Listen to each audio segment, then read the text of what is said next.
आज से लगभग 10 साल पहले यानी कि 24 मार्च 2011 को यह वो दिन आ गए जिसने पूरन सिंह जी की जिंदगी को पूरी तरह से पलट कर ही रख दिया था। दरअसल बात है उत्तर प्रदेश के एक छोटे से गांव की, जहां पर पूरन सिंह जी व उनका परिवार बहुत हंसी खुशी रहता था। वो एक साधारण गरीब परिवार था, ग्रामीण परिवार था। परंतु एक दिन अचानक पूरन सिंह जी की सुबह सुबह तबीयत खराब होने लगी। उन्हें सांस लेने में दिक्कत होने लगी, जिसे देखकर उनके परिवार वाले घबराने लगे। वे गांव के ही लोकल किसी डॉक्टर को बुला लाए, परंतु डॉक्टर आने से पहले पहले ही पूरन सिंह जी अपना शरीर छोड़कर जा चुके थे, मतलब कि उनका देहांत हो चुका था। यह सब देख के उनका परिवार पूरी तरह से बिलखने लगा, रोने लगा। आस पड़ोस के लोग वहां पर आने लगे, एकत्रित होने लगे। वह उनके अंतिम यात्रा यानी कि संस्कार की तैयारी शुरू हो गई। परंतु तभी अचानक कुछ ऐसा हुआ जिसको देखकर लोगों को अपनी आंखों पर यकीन न हुआ। वे जिसने भी वो बात सुनी वो आश्चर्यचकित रह गया। दरअसल हुआ ही कुछ ऐसा था जो ना तो कभी सुना था और ना ही कभी देखा था, क्योंकि पूरन सिंह जी के उस मृत शरीर में एक बार फिर से जान आ गई थी। उसमें हलचल हो गई थी। लोग आसपास बैठे रो रहे थे। तभी पूरन सिंह जी का वो शरीर हिलने लगा। कुछ लोग भयभीत भी हुए, परंतु परिवारजनों ने जब वहां पर आकर उन्हें हिलाया डुलाया तो देखा पूरन सिंह जी की सांसें चल रही थी, यानी कि वो दोबारा से जिंदा हो गए थे। फिर उनके मुंह पर पानी के छींटे फेंके गए, उन्हें उठाया गया, पानी पिलाया गया और देखते देखते उनका शरीर स्वस्थ होने लगा। फिर पूरन सिंह जी ने अपनी आप बीती सुनाई। जो उन्होंने कहा वो सुनने में थोड़ा सा डरावना हो सकता है, परंतु वो पूरा सुनकर आप लोगों का भी जीवन पलट जाएगा। इसलिए आप लोगों से निवेदन है कि वीडियो के पूरा अंत तक बने रहे। हो सकता है वीडियो थोड़ी सी लंबी हो जाए, परंतु आप लोगों के बहुत काम आने वाली है। तो बिना समय व्यर्थ करे इस वीडियो में आगे बढ़ जाते हैं। परंतु पहले आप लोगों को बता दूं कि हमने एक नया YouTube चैनल स्टार्ट करा है जिसका नाम है खुशदीप सिंह। उसका लिंक आपको वीडियो के डिस्क्रिप्शन में मिल जाएगा। तो बिना समय व्यर्थ करे चलिए बढ़ते हैं अपनी वीडियो की तरफ। दरअसल पूरन सिंह जी ने बताया कि उन्हें यम के दूत यानी कि वो यमराज के भेजे हुए दूत लेने आए थे। पूरन सिंह जी बताते हैं कि वो अपने मांचे पर लेटे हुए थे इसी शरीर के अंदर। तभी उनके सामने दो भयानक शक्लों वाले, बहुत ही ज्यादा डरावनी व भयानक शक्लों वाले राक्षस जैसे काले काले मुंह वाले दो अनजान शक्लें उनके सामने बन गई। उनकी आवाज इतनी ज्यादा भयंकर, इतनी ज्यादा डरावनी थी कि कोई भी इंसान सुन ले तो उसके प्राण पुखेर उड़ जाए। उन दोनों यम के दूतों ने मेरे ऊपर फंदा फेंका और मुझे बड़ी ही कड़कती आवाज में बोला कि चल, तेरे चलने का समय हो चुका है। तेरा इस पृथ्वी पर रहने का समय अवधि समाप्त हो चुकी है। तूने अपने श्वास खत्म कर दिए, अब तेरा ऊपर न्याय होगा।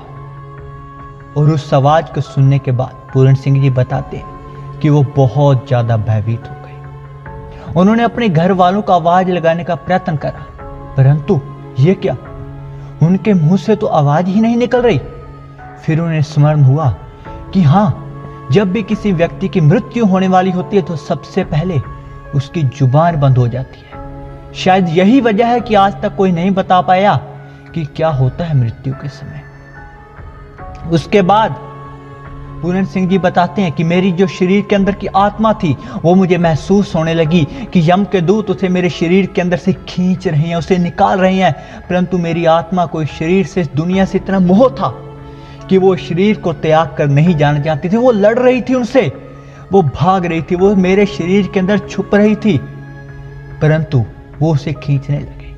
मेरे पैरों से वो आत्मा ऊपर उठने लगी और जिस जिस संग से वो आत्मा ऊपर उठ रही थी उसके नीचे का भाग एकदम ठंडा पड़ता जा रहा था, यानी कि मेरा शरीर मर रहा था।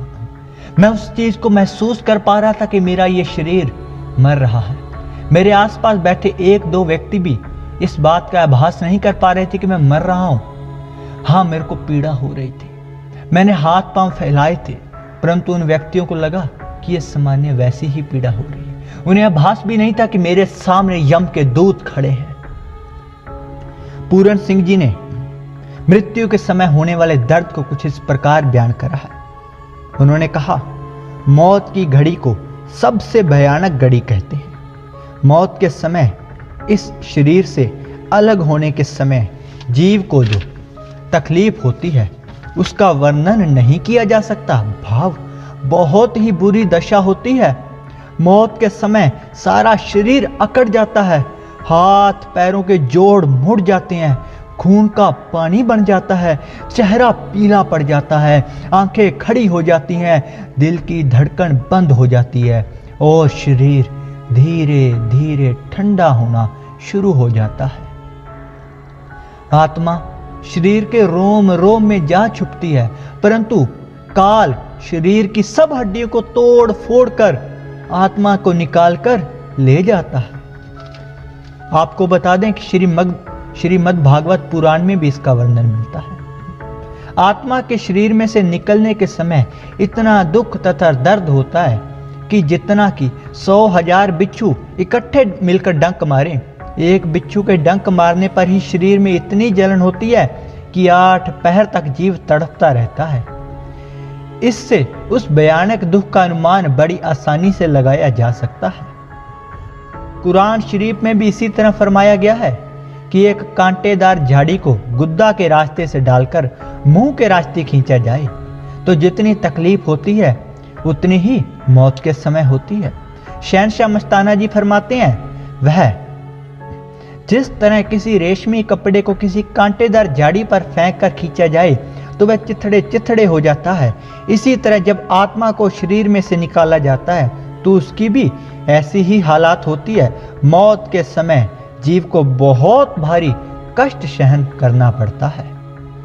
पूरन सिंह जी बताते हैं कि इतना कष्ट सहने के बाद जब उसकी आत्मा को आखिरकार यम के दूतों ने अपने फंदे में डालकर खींच लिया शरीर से, तो एक झटके में समझ आ गया कि यह शरीर व दुनिया तो नाशवान थी, एक झटके में सब खत्म हो गया। उन्होंने कहा कि मेरी आत्मा को मेरा शरीर मृत पड़ा हुआ दिखाई दे रहा था, परंतु उसके बाद यम के दूतों ने मेरी आत्मा को पकड़कर ऊपर लेकर गए तो मैं इस दुनिया के सारे रिश्ते नातों को एकदम से भूल गया। मेरी याददाश्त से वो सब चीजें खत्म हो गई कि मेरा क्या नाम था, कहां से मैं आया हूं, कौन हूं मैं। तब उन यम के दूतों से मैंने निवेदन करा कि मेरे को इतना कष्ट ना दे, क्योंकि वो मेरी आत्मा को लगातार मारते जा रहे थे, तकलीफ दे रहे थे। उन्होंने पूरन सिंह जी ने बताया कि क्योंकि मैंने जीवन में बहुत पाप करे थे। मैंने उन यम के दूतों से निवेदन करा तो उन यम के दूतों ने कड़कती आवाज में बोला कि अगर तेरा कोई सच्चा गुरु है तो बुला ले उसे, क्योंकि वही तेरी अब रक्षा कर सकता है। और इतना सुनने के बाद तो मैं तार तार हो गया, क्योंकि मैंने तो कभी कोई गुरु बनाया ही नहीं, मैंने तो कभी ईश्वर की तरफ ध्यान दिया ही नहीं था, मैं तो संसार के कर्मों में ही लगा रहा था। उसके बाद वो मुझे एक ऐसे मार्ग से लेके जाने लगे जहां पर चारों तरफ सिर्फ अंधकार ही अंधकार था, बहुत भयंकर अंधकार था, डरावनी आवाजें आ रही थी। वे उसके बाद उन यम के दूतों ने मेरे सर पर मेरे कर्मों की गठड़ी रख दी, मेरे पाप कर्मों की, जो कि बहुत ही ज्यादा वजनी थी। वहां की जमीन मानो सूरज के समान तप रही हो, मैं नंगे पैरी थी मेरी आत्मा। उन्होंने कहा कि इतना पैरों में जलन हो रही थी उस गर्मी के कारण, बहुत ज्यादा गर्म थी वहां पे हवा, सब चीज गर्म थी, हवा चल नहीं रही थी और अंधेरा ही अंधेरा था। वहां से चलते गए, मैं रुकता तो वो यम के दूत मारते मुझे, और चलते चलते आगे एक नदी आई। उस नदी का क्या वर्णन करूं, इतनी भयंकर, इतनी खूंखार नदी, मैंने आज तक सोचा भी नहीं था कि कुछ ऐसा भी होता होगा। इंसानी खून से वो नदी बह रही थी, उसके अंदर अनगिनत प्रकार के जीव जंतु थे, अनगिनत प्रकार के जीव जंतु की हड्डियां, मांस के टुकड़े थे, जहरीले जहरीले खतरनाक जानवर उसके अंदर थे, कीड़ पकौड़े थे, मतलब ऐसी ऐसी चीजें उसके अंदर थी कि सुनकर भी रूह कांप जाए। और इतनी ज्यादा दुर्गंध आ रही थी, गंदगी से भरी हुई वो नदी थी। यम के दूतों ने मेरे को कहा कि तुम्हें तैर कर ये नदी पार करनी है, और इतना सुनकर तो मेरे चीख निकल गई कि ऐसा मैं कैसे कर सकता हूं, इतनी भयानक जगह से मैं कैसे पार हो सकता हूं। तो यम के दूत मुझे मारने लगे, फिर मुझे मजबूरी में वो नदी पार करनी पड़ी। और उस चीज की पीड़ा कैसे बयान करूं, किस चीज से उसका कंपैरिजन, किस चीज से तुलना करूं कि कितनी पीड़ा मुझे हुई। उसके बाद मैंने देखा वहां पर साइड में नरक भी थे, स्वर्ग भी थे, हर चीज वहां पर थी। उन्होंने कहा कि नरकों में तेल से भरे हुए कुंड थे जिनके अंदर तेल खोल रहा था। वह भयानक शक्लों वाले यम के दूत वहां पर बुरी आत्माओं को उसके अंदर तल रहे थे। बुरी आत्माओं को बहुत बुरा हाल था, उन्हें भयानक सजाएं मिल रही थी जिसका वर्णन भी क्या करके सुनाऊं। और एक तरफ स्वर्ग था जिसके अंदर भी आत्माएं विचर रही थी, घूम रही थी। परंतु यह तो बहुत बड़ा कहें तो एक जाल था। उसके बाद मुझे यमलोक ले जाया गया। एक बहुत बड़ा दरवाजा था, वो बहुत बड़ा दरवाजा खोला गया मेरे जाते ही। वो दरवाजा खोलने के बाद वो यमदूत बाहर रुक गए। वह 2 अन्य यमदूत मुझे अंदर ले गए। सामने धर्मराज यानी कि यमराज बैठा था, जिसकी शक्ल इतनी भयानक, वह इतना विशालकाय था वो यमराज कि कैसे बयान करूं। मुझे देखते ही उस यमराज ने बड़ी ही कड़कती आवाज में कहा, यह किसे ले आए तुम? अभी इसका समय नहीं हुआ है, इसे वापस छोड़ कर आओ। और इतना सुनने के बाद मैं तो स्तब्ध खड़ा रह गया था, क्योंकि उनकी आवाज इतनी ज्यादा कर्कश, इतनी डरावनी थी कि क्या बताऊं। परंतु जैसे ही यमराज ने हुक्म दिया कि तुम गलत व्यक्ति को ले आए हो, तुरंत यम के दूतों ने मुझे पकड़ा और मेरी आंखों के सामने कोई पर्दा सा डाला और एक झटके में मेरी आंखें खुली तो मैं इस शरीर पर था। मेरे घर के आसपास वाले लोग मुझे देखकर डर रहे थे, उनको लग रहा था कि मैं भूत हूं। दोस्तों, पूरन सिंह जी ने यह सब बताया कि उनकी मौत के बाद क्या कुछ हुआ। परंतु पूरन सिंह जी एक और रहस्यमयी बात बताते हैं। वो कहते कि हां, स्वर्ग नरक था, परंतु कुछ आत्माएं ऐसी थी जिनको मृत्यु के उस रास्ते में कष्ट नहीं दिया जा रहा था।